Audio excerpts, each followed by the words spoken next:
We all want to use less energy and save on our bottom line.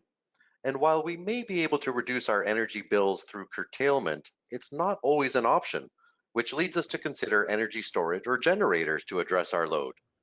Good afternoon, and welcome to the technical case for energy storage versus generators in Ontario. I'm Anthony, publisher of Energy Manager Canada magazine and today's moderator. I sincerely thank all of you for taking the time to attend today's webinar, and thanks to Convergent Energy and Power for helping us deliver this information to you.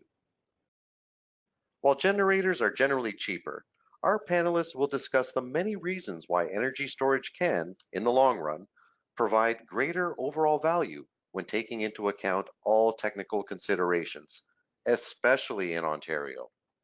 Now about your presenters.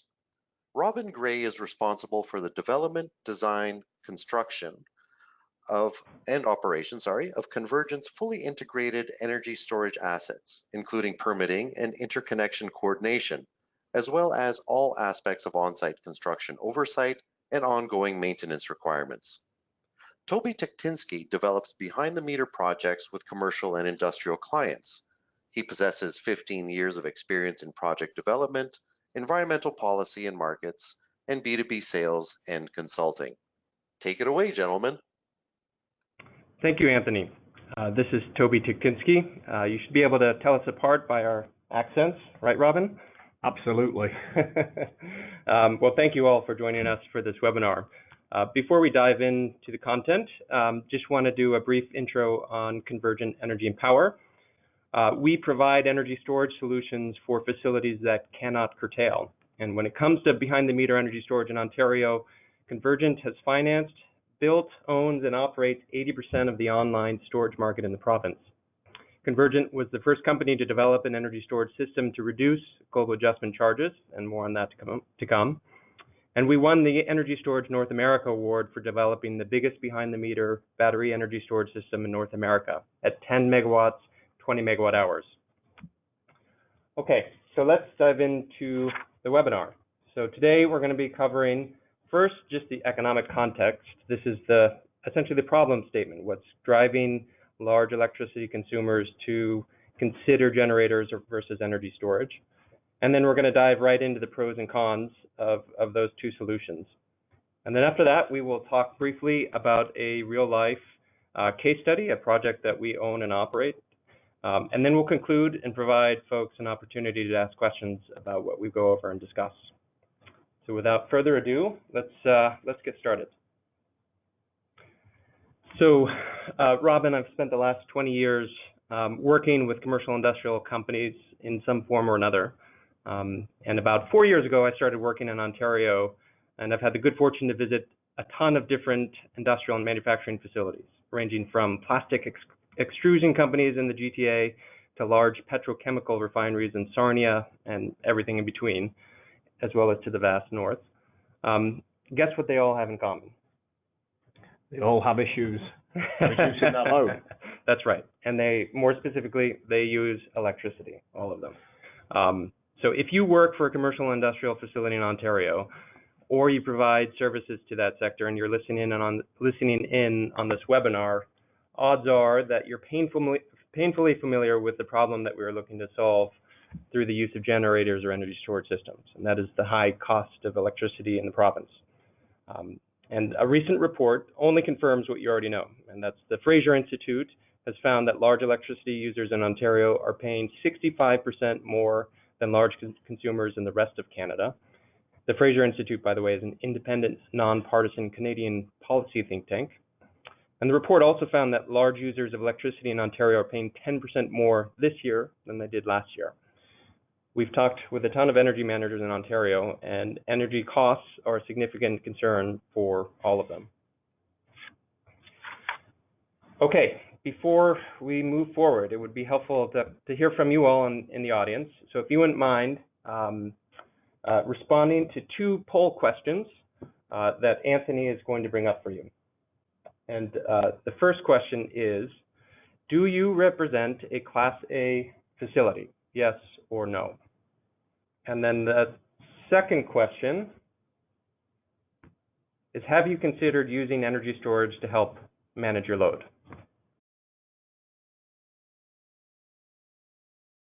Okay, and if you don't know what a Class A facility is, and you just answered no, that's fine too. For those of you who are Class A facilities, you will be painfully familiar with the problem we were discussing today in Ontario specifically. So let's actually dive into that issue right now. In Ontario, the reason electricity costs are so high is because of something called global adjustment charge. This is something that is assessed on all consumers, and it is what allows the province to essentially pay for electricity infrastructure, and allows the province to deliver Ontario's conservation programs. As a subset of all electricity consumers, there's something called the Industrial Conservation Initiative, and it's sort of a form of demand response. It allows customers to avoid some of these costs by dropping load, for example, through curtailment, or shifting load to another source of electricity other than the utility, such as energy storage or global adjustment costs. The thing to take away now is that if you are a Class A facility, you are a facility that's larger than 500 kilowatts, and you are eligible to opt into that program. There's a certain subset that have to be 1 megawatt and above, but it's essentially large electricity consumers can opt into this program, and which allows you to drop load to avoid these costs. Right now, 50 to 70% of your bill, if you're a Class A facility, is attributable to global adjustment charges. And we'll go in next to how that is figured out. So sorry for the busy nature of the slide. I'll try and make it pretty straightforward. So if you're a Class A facility, so you have a load that's larger than 500 kilowatts, and you opt into the program, the Ontario grid operator tracks the 5 highest peaks over a period from May to April of every year, and that's called the baseline period. And that's sort of shown at the bottom of the slide. That is the period in which the ISO tracks the 5 highest peaks, and then it will look at your facility's actual load during those 5 peak hours. So these are it has to be 1 hour per day, and so you can't have 2 peaks in one day. They are on separate days. At the end of that period, they will say, okay, here is your contribution to this peak load. And so you can see in the table in the upper left-hand corner, this is an example of a large industrial consumer that we worked with, and we'll go into the case study at the end of this webinar about what we provided. You can see that this facility had their load during these 5 peaks range from 28.62 on July 19th to 43.77 megawatts, or 43,770 kilowatts on January 5th. So large industrial load. And the ISO creates a ratio called a peak demand factor. And it compares what your load was over those 5 hours to what the grid's load was on those 5 hours. And that gets applied to your bill during the adjustment period. And that's shown on that bar in the bottom from July to June. So if you are a load with an average of 38.9 megawatts during those 5 peaks, you're going to be paying north of $21 million a year in global adjustment charges. And that is just the global adjustment portion of your bill. It doesn't include energy supply, the commodity, or non-coincident peak demand charges. But this is also the part of the bill that as a Class A participant, you can avoid with energy storage or generators or through other mechanisms. Okay, I think that exhausts that question. So this is the chunk of the bill that we want to get after. And are we going to do it with energy storage, or are we going to do it with generators? Well, I'm going to turn it over to Robin to talk about energy storage versus generators. Okay, thank you, Toby. And good afternoon to those listening in. Okay, so although this is a technical case for energy storage, we're going to first spend some time discussing the main types of generators which are considered as alternatives to storage. When we consider conventional generation, there really is only two fuel types. Those are either diesel or natural gas driven generators. Some cases there might be propane as well in rural situations, but you can bulk those in with natural gas. And even a fuel cell, if you were going down that road, although it's a cleaner type of generator, it still has emissions. It requires gas infrastructure to strip the hydrogen element to provide the power. So the type of operation, the generation asset, will often dictate the fuel source. With emergency generation typically provided by diesel, a diesel-driven prime mover, whereas baseload, which is often utilized for many hours of the day, especially in the case of cogen plants, typically has natural gas-sourced prime movers. I included the visual on this slide to provide a comparison between a diesel-driven generator and a natural gas-driven generator in terms of greenhouse gas emissions. It can be clearly seen that for 1 hour of operation for the same size generator, a gas generator provides significantly lesser amounts of pollutants to the environment. Regardless of the fuel type of operation, I think the conclusion here is that utilizing any form of conventional generation will increase pollutants at the location of the asset, especially when we think about the majority of the makeup of the electrical demand on the Ontario system coming from clean sources to begin with. So while we're on the subject of emissions, Convergent recently performed an analysis of energy storage and comparable mobile generators with a varying usage of fuel types. Projects proposed by Convergent are environmentally friendly, producing zero on-site emissions. This includes zero emissions of carbon dioxide, carbon monoxide, nitrogen oxide, sulfur dioxide, particulate matter, and volatile organic compounds. From a global perspective, our energy storage assets will contribute to carbon emissions reductions by utilizing off-peak power to charge the batteries, which can include large contributions from carbon zero generation sources. This lower carbon energy will then be shifted on peak, replacing higher carbon energy from peaking fuel generation sources. So that's your peaker plants that sometimes are run during the day just to give that, that very top part of the peak. They're often driven by, fossil fuels. So we're going to spend most of the time talking about energy storage. So let's quickly talk about generators because there are actually less to say. There are really only three major pros to generators. Well, that's how we see it anyway. The first is that they are potentially cheaper than a battery energy storage system. The second is that they have a smaller footprint. And the third is that there's no time stamp. So, with a conventional generator, they'll run as long as the fuel source is available. Sounds good, right? Let's go with a generator. Okay, but before we do, let's talk about the cons.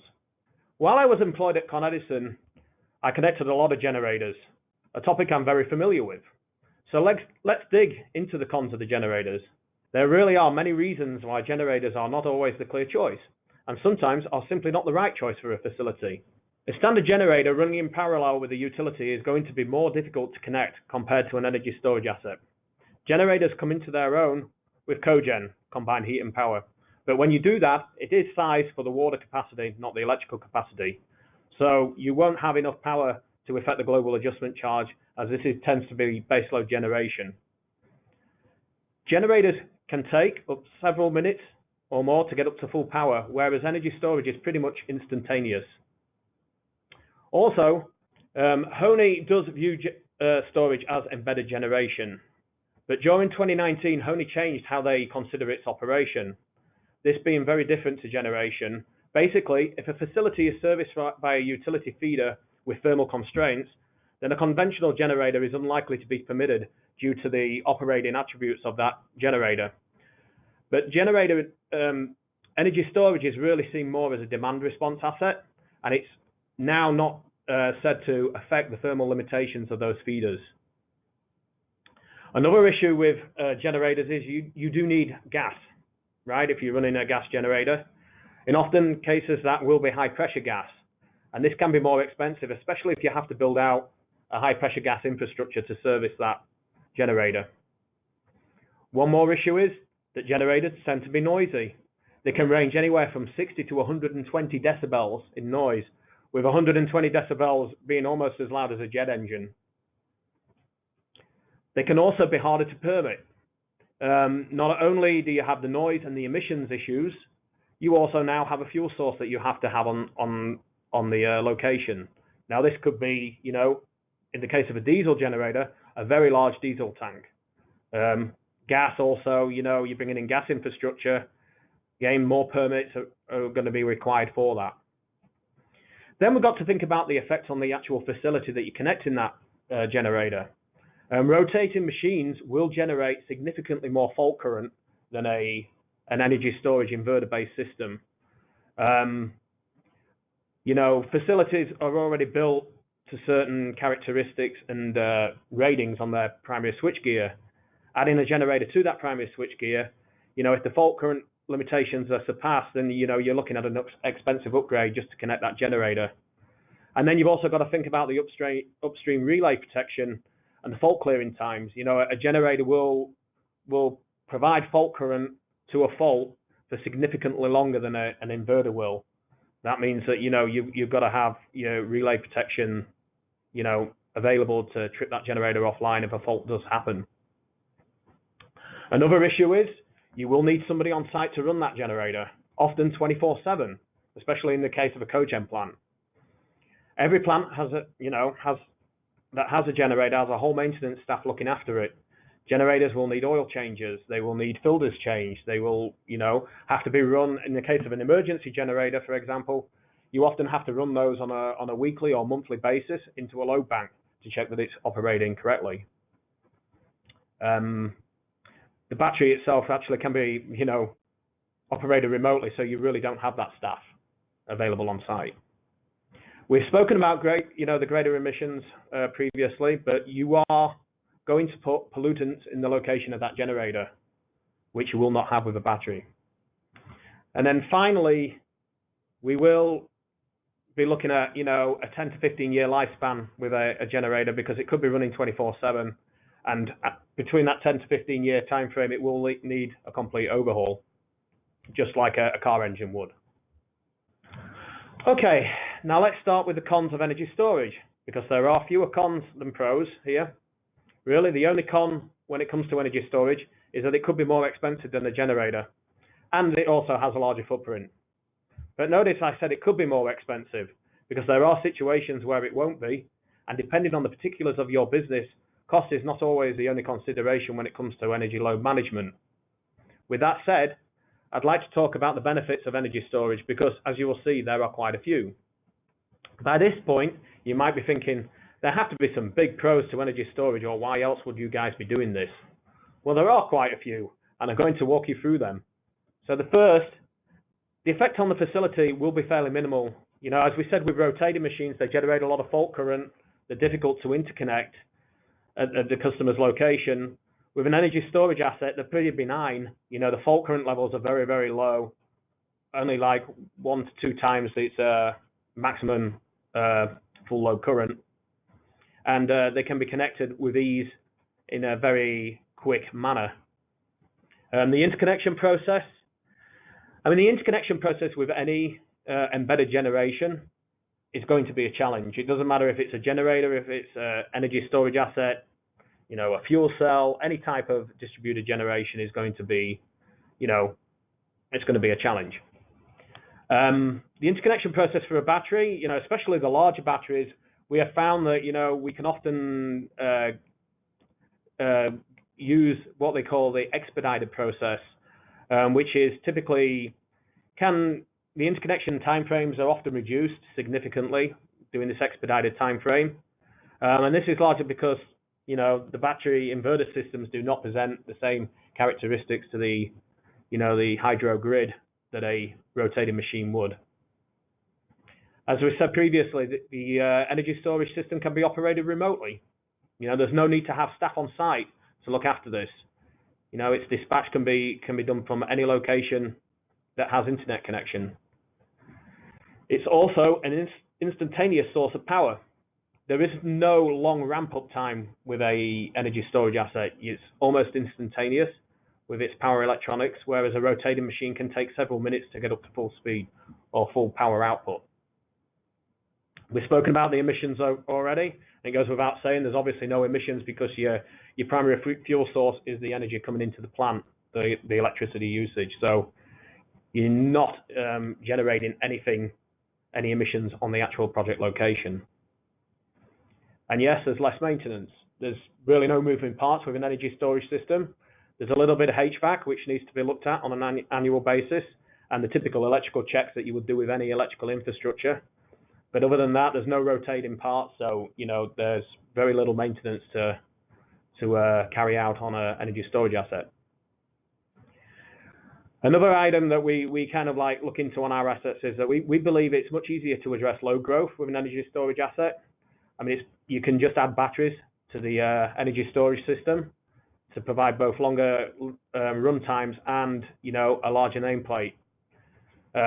This is a bit different from a conventional generator where your nameplate is your nameplate. To increase your system size of a conventional generator, you would have to come and add another generator to that generator. Another thing that we do with our energy storage assets that you're unlikely to see from a conventional generation asset is that we provide performance guarantees. So when we develop energy storage system, we have a guarantee in place with the manufacturer of the battery itself. So if anything happens during when we need to use that battery to address the global adjustment peak, we have a performance guarantee in place, which is backed by liquidated damages, so that we can always hit that peak. The system will always be available. And we believe it's also risk-free in terms of how we develop our assets. We finance, design, own, operate the battery with a shared savings agreement. So we really take on all the expense and risk in developing that energy storage asset. And then, we might think fueling requirements. Well, there really are no fueling requirements with an energy storage asset. As long as there's electricity present, we can charge the energy storage asset, and as long as there's the demand, we can discharge the energy storage asset. We can also augment the batteries as we please, and the scrap value at the end of the system's life. So I know that's a lot to take in the pros and cons, but I tried to summarize on this slide some of the key technical aspects of conventional generation versus energy storage. And some of the key takeaways for me are really like the emissions is definitely a big factor. You are not bringing any pollutants into the local environment. The interconnection process, I believe, is much more streamlined with energy storage. And as the hydro companies are becoming more familiar with energy storage, we believe it will improve over the next couple of years. The ramp up time again, that's kind of key. We can flick a switch here in New York, and that system can be up at full power within milliseconds. The noise, yes, energy storage assets, they're not going to be really any louder than 40 to 60 decibels. Whereas a generator, it's a rotating machine, as we've spoken about. It can be up to 120 decibels. And finally, the O&M of the system is very minimal with energy storage, but it's pretty involved with a conventional generator. Now I'm going to hand the presentation back to Toby, who is going to give a little bit more background with a case study. All right. Thank you, Robin. That was a lot of information. We'll give folks an opportunity to ask questions in a moment here. But before we do, wanted to dive into a real-life example of a project that we've developed. So just by way of background, the case study we're going to dive into is the background on a 10-megawatt system we've done in Sarnia. We have now developed two 10-megawatt behind-the-meter energy storage assets in Sarnia. So the first one is at a large petrochemical facility with which we have an NDA, so we cannot disclose the name of the customer, but we can talk about, we can use it as a case study in how they were thinking about developing the project and what the concerns were that they had in looking at it. This project won a 2018 Energy Storage North America Award for being the biggest behind-the-meter energy storage system on the continent. And okay, let's dive in. So as an energy storage developer, we get to look at a lot of load profiles, and they often look like this. This one just happens to be for a massive load, right? So you can see on the left-hand side, those are megawatts. They're clustering at around 40 megawatts, going up to nearly 50 megawatts. And there is a big drop-off on the right-hand side. That's a turnaround. That's when the plant sort of went offline to do maintenance. But you can still see that they're pulling 10 megawatts of load during this maintenance period. So I want you to put yourself in the shoes of an energy manager who's facing a load profile like this. And if you think back to a few slides earlier, they're facing $20+ million a year in global adjustment charges because of this load. So what are the options? Well, curtailment is going to be the best option because it doesn't require laying out any capital, right? You're shutting machinery down or you're shutting your lines down. But a lot of facilities can't do that, whether they're a continuous process or they need to focus on producing whatever their product is. They're not in the business of turning machinery off, right? So there's a cost to that. Energy storage versus generators, that's the next question. Well, this particular site could not install a generator for a situation that was unique to it and had an agreement in place with its existing electricity provider. So it could not install a behind-the-meter generator. So what do you do? What do you do when you face $20 million in costs a year and you can't curtail or install a generator? You install a battery. And that's what we did. So we installed 10 megawatts with 2 hours of capacity. The 10 megawatts we sized it at 10 megawatts for a few reasons. One, they were sort of planning a few projects that would reduce their load a bit. So there was uncertainty around their long-term load. On the interconnection side, 10 megawatts made it a little bit more streamlined than larger size systems. And that's, the interconnection process is something that Robin kind of got into a bit. You could probably do a whole webinar on interconnection process. But for this particular one, 10 megawatts made sense.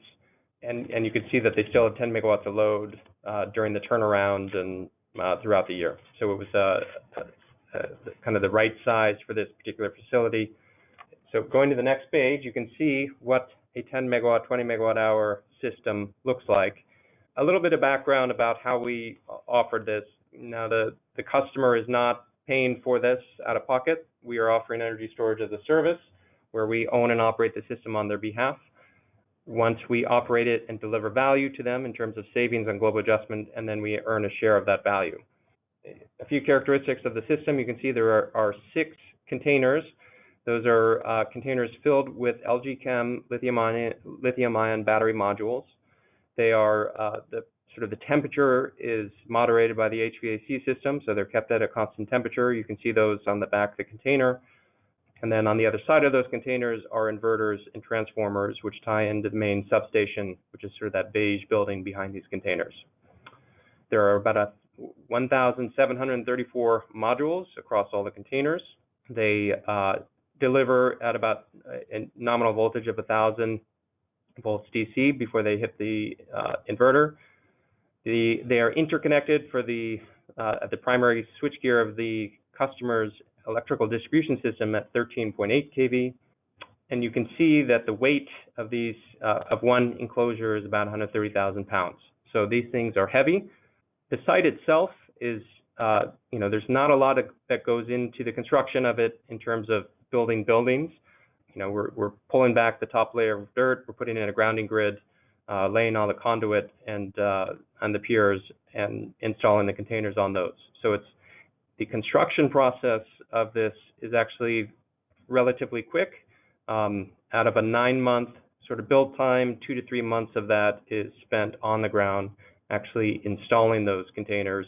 The rest of the time, you're doing the engineering, the design, the permitting, and the interconnection work that's required before you can begin the installation process. This facility won the Energy Storage North America Innovation Award. At the time, we commissioned it in 2018, operated it through last summer and this summer, and that award was given in 2019. At the time, it was the largest behind-the-meter energy storage asset in North America. Okay, so before we sort of conclude and ask for some questions, wanted to show also another asset that we literally unwrapped. We just cut the ribbon on this last week. This is a project that we did with Shell. Also in the Sarnia area, another 10 megawatt, 20 megawatt hour system. You can see that it's a little bit different in terms of the number of containers. There are 11 versus 6.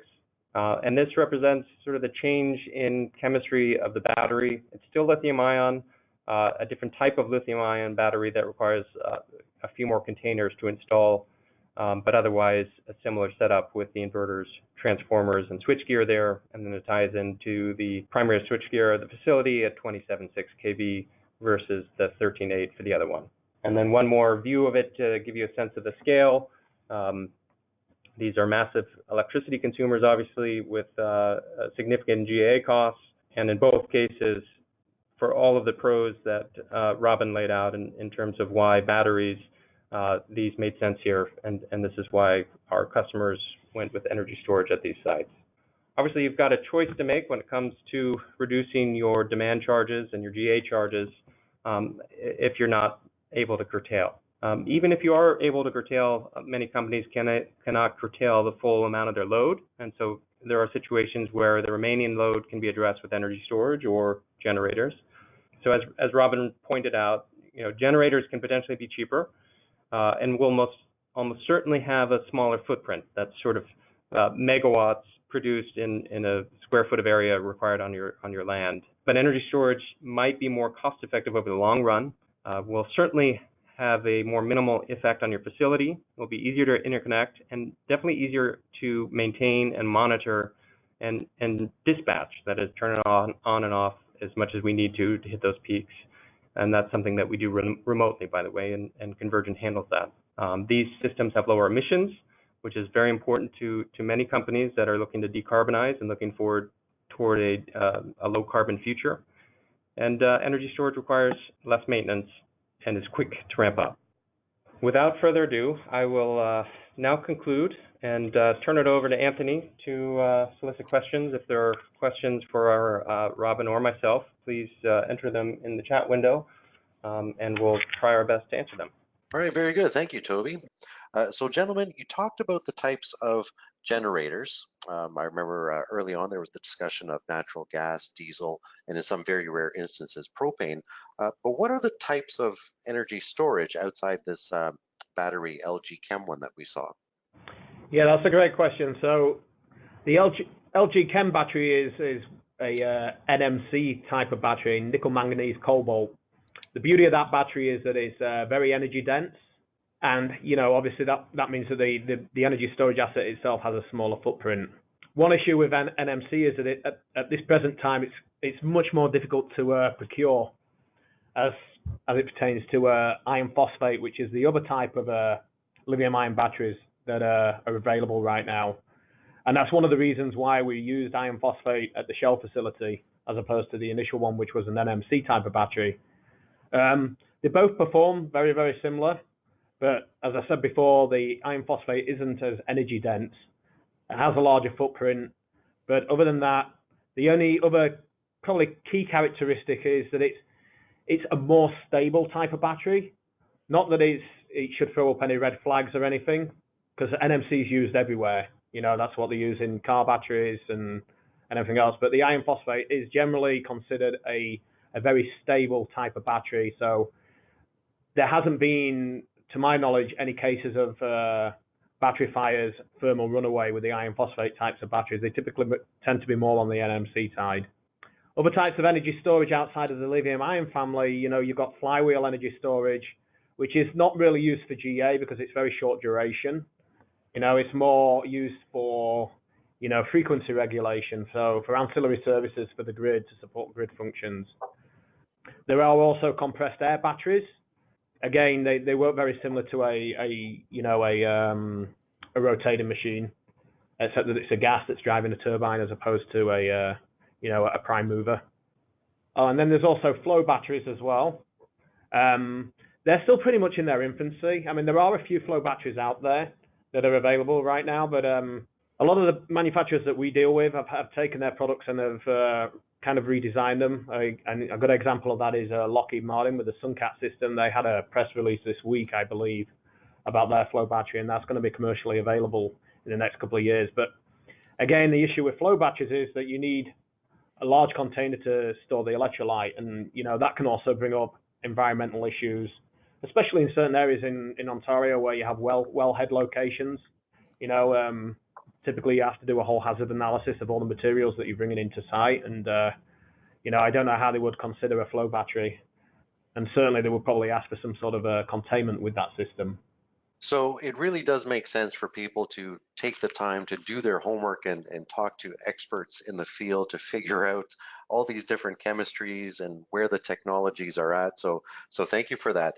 Now I have a question also, and again, either of you can chime in. Can you guys tell me a little bit and tell us a little bit about the interconnection process and what have your experiences been? The interconnection process up in Canada is kind of unique to what we typically deal with here in the United States. They follow the same kind of principles. You know, everything has to be IEEE 1547 compliant. Also UL 1741, which basically sets out anti-islanding. And then there's other things as well, like the ESA systems, UL 9540, which is the battery, specifications. So you have all the UL listings, but then you've got the actual process itself, it can be time consuming, especially for a very large system. Just to give you an example, a 10 megawatt system, for example, connected at one of these oil refineries, that they're on the transmission system. So you'll have the Honey CIA, the impact assessment that Honey does, but then you've also got the ISO system impact assessment. And these can be pretty time consuming. They can take some time to get reviewed. I believe the ISO impact assessment is performed first, and then that goes to Honey for their comment. And, depending on the asset and its location and how it's interconnected to the system, can be pretty time consuming.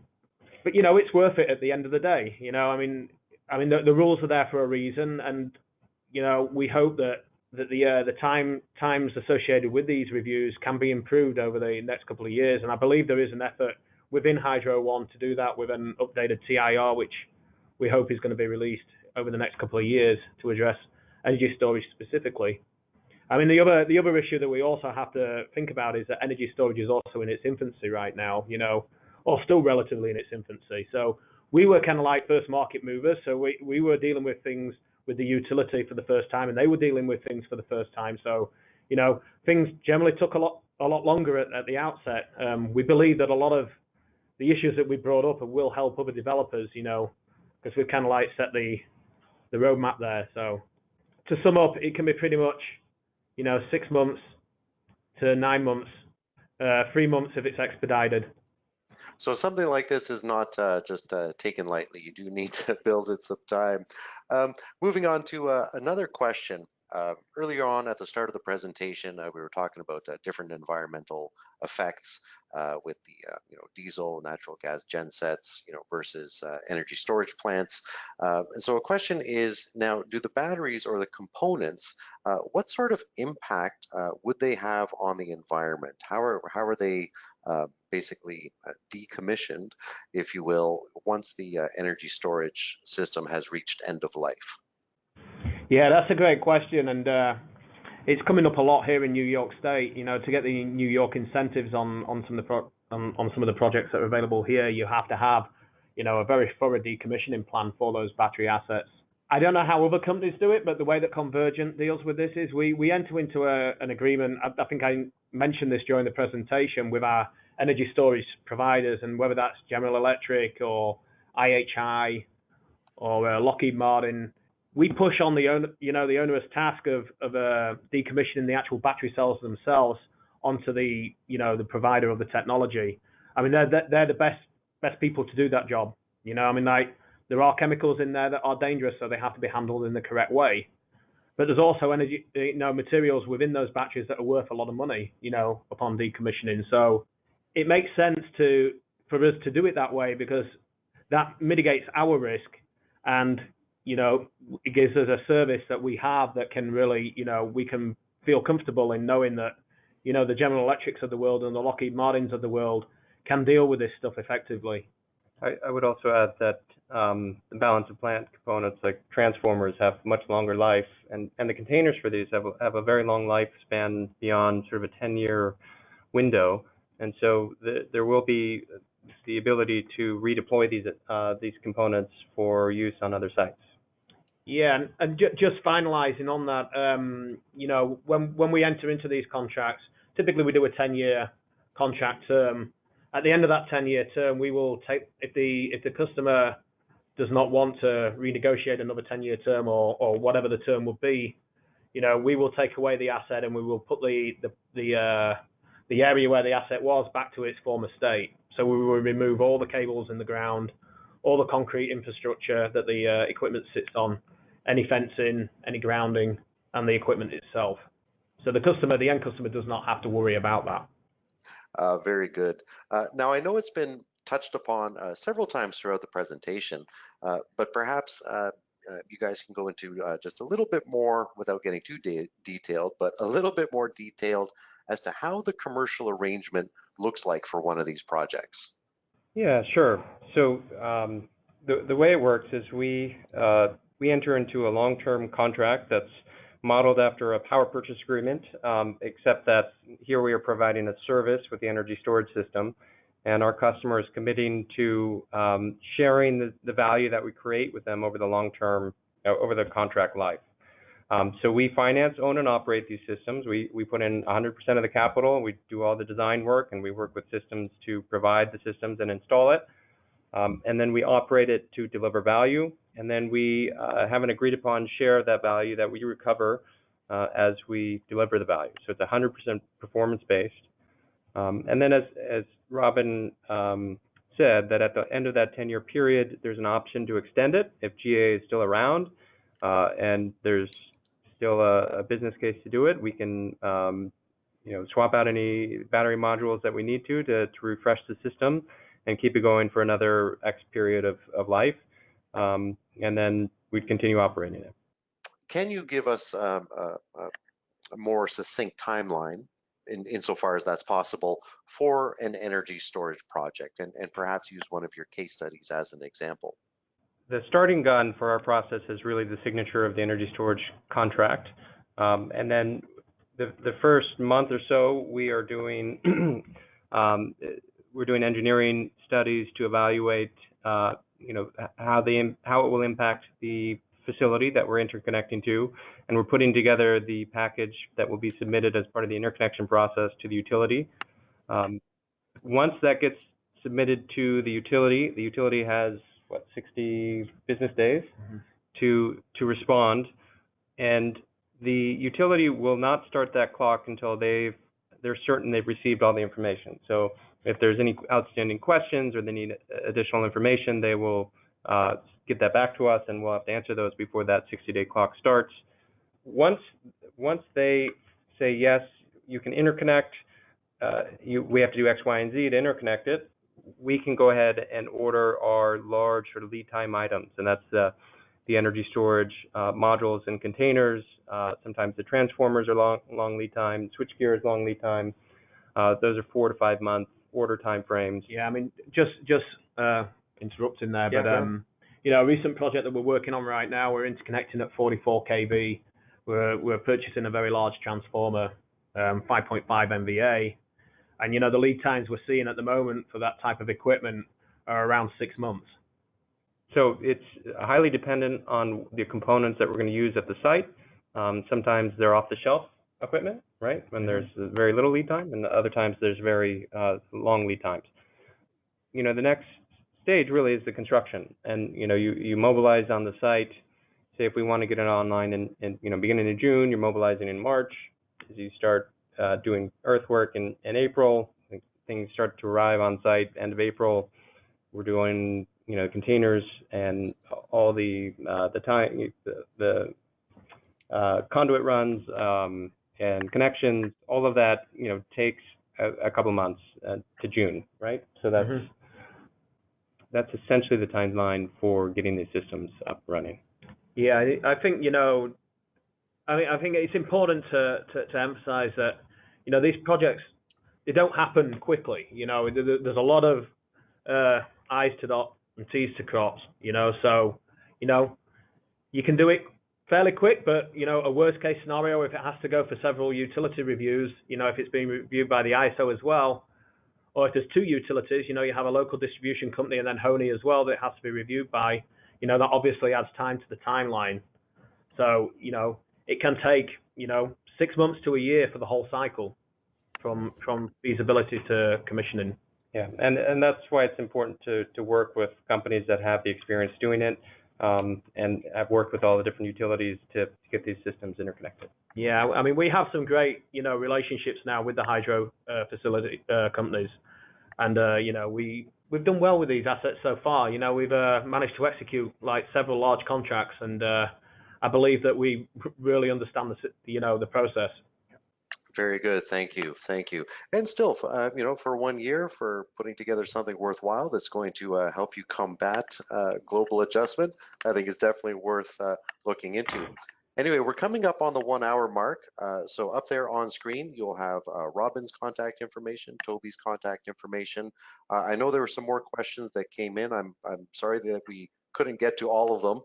Some of them were also getting quite technical in terms of actual battery chemistries and how they operate and stuff, a little outside the realm of this webinar, but feel free to email our presenters. They may have the information for you.